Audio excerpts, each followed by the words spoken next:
Hello दोस्तों, अगर आप हमारे चैनल पर नए हैं तो कृपया चैनल को सब्सक्राइब जरूर करें और वीडियो को अंत तक जरूर देखें।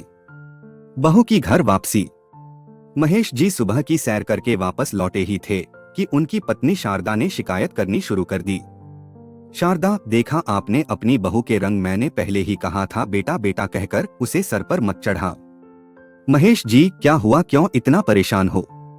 शारदा, मैं सुबह नाश्ता बनाने जा रही थी तो कविता कहने लगी, मम्मी जी आप रहने दो, पहले मैं अपना और रितेशा का नाश्ता बना लूं। आप और पिताजी तो घर पर ही रहते हो, बाद में नाश्ता कर लेना। मुझे आज तक किसी ने किचन में जाने से नहीं रोका, अब इनसे पूछकर किचन में जाना पड़ेगा। महेश जी सही तो कह रही है, कविता और रितेश सुबह जल्दी ऑफिस के लिए निकलते हैं, तुम तो बेकार ही परेशान हो रही हो। शारदा जी बिना कुछ बोले किचन में नाश्ता बनाने चली जाती हैं। इसी तरह हर दिन बात बात पर शारदा जी अपनी बहू कविता से बहस करती रहती थीं।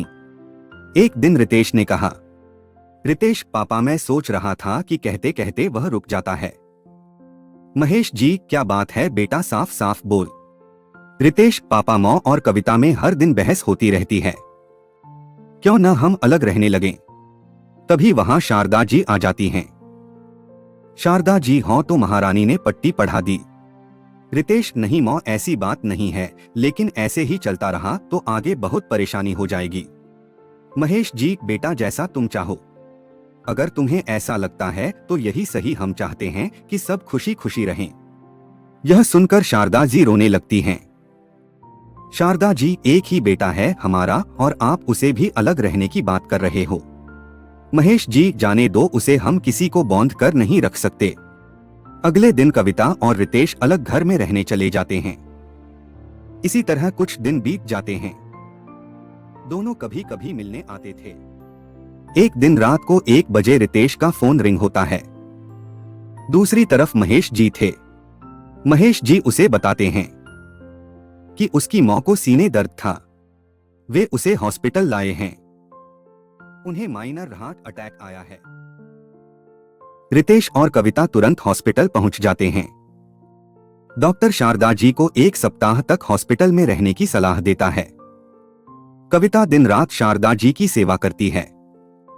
वह अपनी नौकरी की चिंता करे बगैर दिन रात हॉस्पिटल में रहती है। इधर रितेश घर पर महेश जी का ध्यान रखता है। 1 सप्ताह बाद जब डॉक्टर उन्हें डिस्चार्ज करता है तो कविता कहती है, कविता, मौ को हम अकेला नहीं छोड़ सकते, हम अब मौ पिताजी के साथ रहेंगे। यह सुनकर शारदा जी की आंखों से आंसू आ जाते हैं। वह बहू को पहली बार कहती हैं, शारदा जी बेटी मुझे माफ कर दे।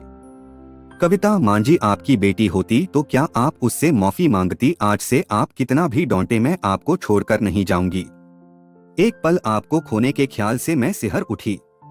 उसके बाद चारों अपने घर के लिए निकल पड़ते हैं। अब बहू बेटी बन गई थी, इसलिए शारदा जी और कविता में कभी अनबन नहीं हुई। ये कहानी कैसी लगी हमें कमेंट करके बताएं। धन्यवाद।